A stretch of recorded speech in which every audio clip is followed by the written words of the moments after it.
We are back with more Real Talk from Realtors. What's it called again? Real Talk? Real Talk by real realtors about real stuff. Yeah. Something like that. We'll get the hang of it eventually. Exactly. I think you're doing great. Thanks. I try. So today we wanted to talk about, I feel like in my age group, there's a lot of people still trying to figure out what they want to do. Right. There's a lot of people in sales. There's a lot of people in recruiting, things like that out of college, and they're still finding their way. So they're reaching out to me on Instagram and saying, what does a career in real estate look like? I'm thinking about getting my license. So I thought it might be a good idea if we did a podcast about it. Yeah. So have you ever thought about getting into real estate, right? That's what we want to talk about today, and the pros and cons and what it's really all about and where you start first. And I think the first place is getting licensed, right? You have to get licensed. The easiest way to do that is online. Some suggestions are Tuesday Morning, Allied. Yeah.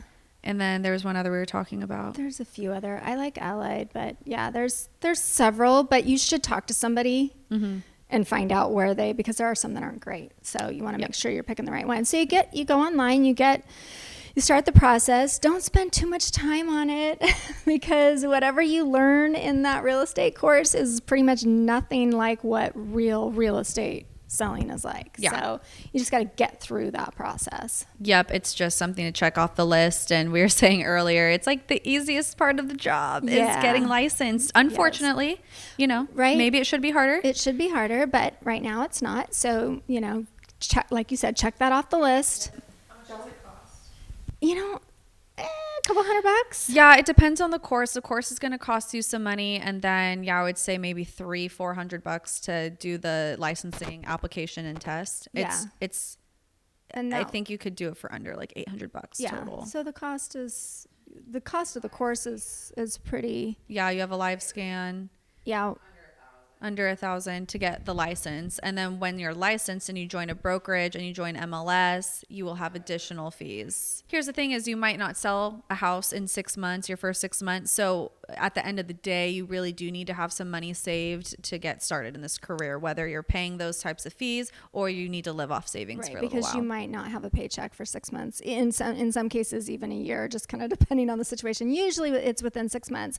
And we have had a few people on the team that have actually kept their regular job and were just super go-getters and did both for a while until she launched her career enough to just quit the regular job and do full-time real estate. So that's amazing. So there's a couple ways you can do that. So get licensed is number one. So that's checked off. How long does it take to get licensed?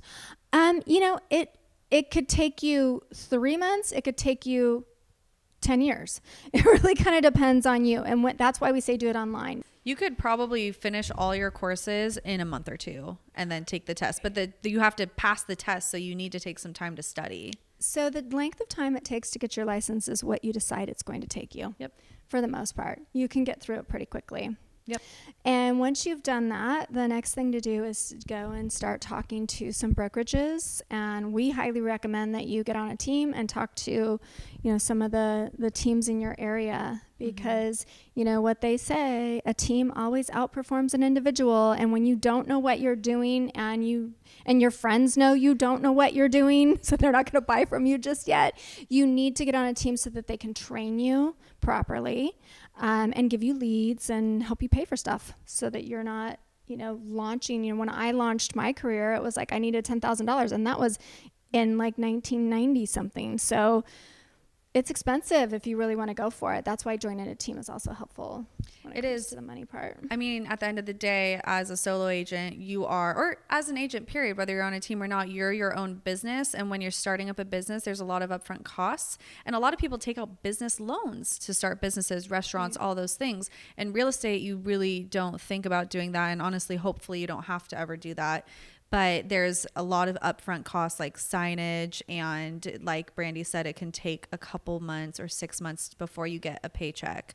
And then you probably need to pay off some stuff with that paycheck. Yeah, you're going to be broke by then. So. Yeah. We're really encouraging. But I know. Well, like, again, going back to the team concept, it's like if you start on a team, our last newest member she had a paycheck within a couple months, right? I mean, she sold a house within like 2 months. Yeah, 2 months. So, it depends on how hard you're going to work as well. Yeah, and there's a lot of different teams with different structures, different pay structures, different things they provide, different levels within the team. So I would highly recommend interviewing with the agents or the teams, I guess, in your area and seeing which structure is going to work for you. And on our team, you really don't have any upfront costs. The team covers those upfront starting fees, startup costs, all your signs and your headshots and your cards and all those things. So being on a team is not only beneficial for startup costs, but you're going to get really solid leads, hopefully from online. You have open house opportunities, which is one of a primary way to meet buyers. And then you also have mentorship. So you might get licensed and you might think you learned a lot from getting licensed, and then you get thrown to the wolves and it's like, oh shoot, I actually don't need to know Mets and bounds in this job for the most part. So you might need to know how many square feet's in an acre, but it doesn't come up often, and we have Google for that. Right. So when you get on a team, you have ideally, and you do want to seek out a team that has mentorship, and you have a mentor, somebody who's going to take you through your first however many transactions and hold your hand and show you how to open a lockbox, show you how to write the contract, understand the contract, how to negotiate repairs, do scripts with you, and just really make you confident and comfortable to get you from start to finish in the closing, and teach you the systems that are going to get you clients. And that's, again, the benefits of being on a team is they already have the systems in place. So, I mean, you're clearly not a newer agent and you are still on a team, but you have your own business within this business. Yep. So, you don't have to pay for a transaction manager. You don't have to pay for a listing manager. You don't have to pay for this amazing videographer / marketing team. Yeah. We have an inside salesperson that's going to be calling on some of your old leads and whatnot. So you have so much support that if you were a solo agent trying to pay for all that would be really, really difficult. So that's another beauty of being on a team, and even if you're not a new agent. And just the camaraderie too, right? We were saying earlier today, I love being around people and working with people and bouncing. I mean, I've been in this business over 20 years. I still ask these guys questions and or bounce ideas off of them because it's always changing, and you can learn so much from other people's perspectives. So not just because you're an old dog, you can still learn some new tricks. So fresh perspectives. Absolutely. Fresh perspectives. That's a very lovely way to put it. So what else about being a realtor, or if you have been thinking about getting into real estate? I think we covered the upfront, getting the money situation figured out. What does our day-to-day, quote unquote, look like when you're looking for a job? It's always like, okay, well, what am I going to be doing every day? What's the regular stuff? Because what most people think is, I got into real estate. They say these two things. One, I love looking at houses. That's like 10% of your job. Two is I want freedom. to make my own schedule. I want to make my own schedule. I want freedom. Which, is true. You make your own schedule in a way, but the catch-22 of making your own schedule is the discipline to make your own schedule. You have to actually make a schedule. And you are at the mercy of your clients. Yeah. So the good news is that, you can go and get your hair done or pick up your kids from school or go to a dental appointment and make these things in the middle of the day, where in some jobs that's hard to do, especially if you're leaving to pick up your kids every day from school. But on the other hand, you're talking on the phone at 7, 8 o'clock at night. You're working weekends. You're showing property in the evening. You're showing property on the weekends. You're doing open houses. So maybe you don't have to be there from 8 to 5. You're not chained to a desk. That's the fun part. But there's also the part of, there's pros and cons to everything in life, and that's one of them. I mean, it's great to have that freedom, but then in some cases you actually don't have freedom. You are definitely working around your client's schedule. So I would say a typical day would look like, we try to schedule our mornings to be very productive, working on the business, doing dials, doing lead generation, quote unquote, activities. And then the afternoon is when we want to schedule appointments for the most part and be more client facing. So for me, I like to be working in the office. There's a lot of agents who like to work from home. You and I both do well in the office. So I try to come in around 9, and I'm calling people for the most part every morning. And not evidently, what's the word I'm looking for? I don't know, because I don't know what you're about to say. Obviously, things come up Yes. that you have to deal with. Inevitable. Yeah. Inevitably. Cut that out. No, leave it in. I corrected you. I know. Inevitably, things come up in the mornings that I have to take care of. But anyways, you are on the phone a lot. And then on the weekends, you're doing open houses because you're trying to generate those clients and that business. Right. No, true. But, I did open houses. I walked to school both ways uphill 5 miles, blah, blah, blah. I did open houses for years and years and years back to back. And it's the one place that you can go where potential clients are going to come to you. I mean, it's where you can, the people that you're trying to reach are walking through the door. So, and they're fun. I mean, they can be fun. They can be. So I think just having a regular schedule of, okay, I'm going to do 6 open houses a month or 4 open houses a month. And then you just figure that out. Like you were talking about, figure out your schedule. Yeah. So, the first and third Saturdays are when I'm going to do open houses. And obviously that will change if somebody's got a birthday party or you're going out of town or whatever, but just really sticking to that schedule. Like you said, that morning routine and before you get to work, and then the morning routine when you're at the office, whether you're working from home or in the office, is so important. And making sure you're doing the right things, not things that aren't lead generating or not, dollar producing. And it's not all about the dollar either. That's why most people get into real estate, because they think it's like $1 million listing or selling LA or whatever that show. You're bringing home $30K every time. Oh yeah, and you just call up your assistant. You're like, put this contract in, and then you get into your Maserati and drive off. Yeah, no. I think that's in our next episode, though. So we'll be talking about those misconceptions of realtors soon. But for us, we have really good culture in our team, and I know that. A lot of the people on this team the reason why the culture is so good is because of the people that are on our team. And we don't care if somebody's going to be a high producer, but they're a asshole, maybe you can bleep that out. We don't want them. We only want people that are fitting with the culture and with our vibe. Yeah, good humans, fun to be around. And I think most teams want that. Yeah. And you can even find that as a solo agent if you work in a big office too, just kind of being around the right people and that inspire each other and lift each other up. Yeah. But I guess we're getting a little off topic. Getting into real estate can be one of the most productive things in terms of finances if you want it to be. Yeah.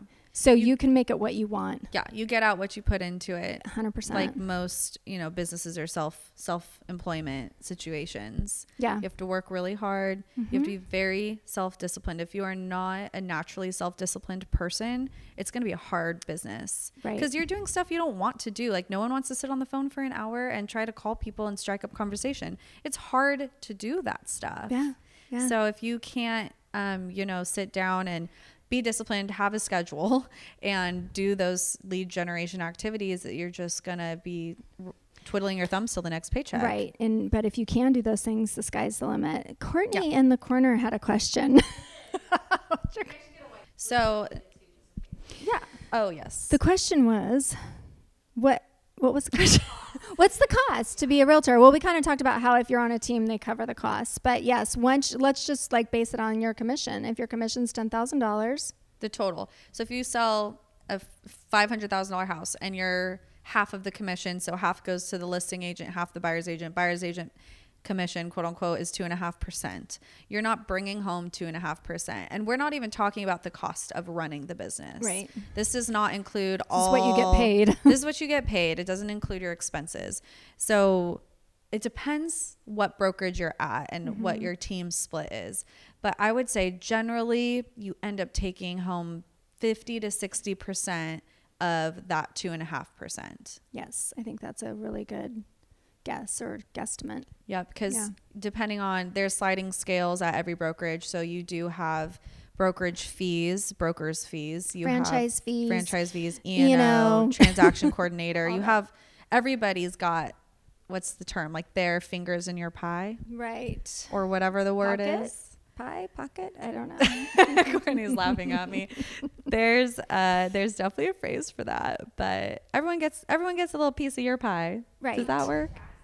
Nope. And so then you haven't even paid the government yet. Yeah. Then you have to pay the IRS. And yep. And if you're state self-employed taxes. and you're not incorporated yet or ever, I don't know, you are paying 20-30% tax rate. Right. So For self-employment tax too. in California. In California. California, home of the best taxes. What else can we talk about why, if you're thinking about getting into real estate? Honestly, I think it's like talk to people about what it's really like. Like I said, it's super rewarding. You can do really well and it's fun and exciting, or you may hate it. Mm-hmm. And if you don't put in the time, if you think that all your transactions are going to just come to you and people are going to walk through the door, that is not going to happen. You have to work for them. You really do have to work for it. But, there's some easy systems that, or some systems that have been put into place that will help you do that. So tried and true. Mm-hmm.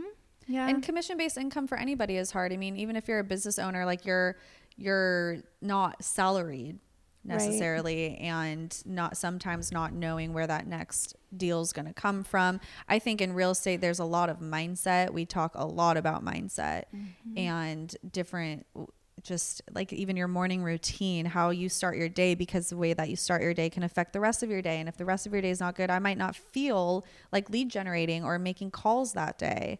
But if I'm trying to make a paycheck 3 months from now, you bet your booty I better be calling people today. Right. Because it is that 90-day cycle. And we see that in a lot of businesses, not just real estate. True. Where you kind of, you do everything, all the boring, tedious things today that compound, and then you get the reward from it 3 or more months from now. It's kind of like working out. It is. It's exactly like working out. It's like you can't just start going to the gym and then think like a week later you're going to be able to squat 250 pounds tomorrow. And lose 5 pounds or 10 pounds. Yeah, it definitely takes time.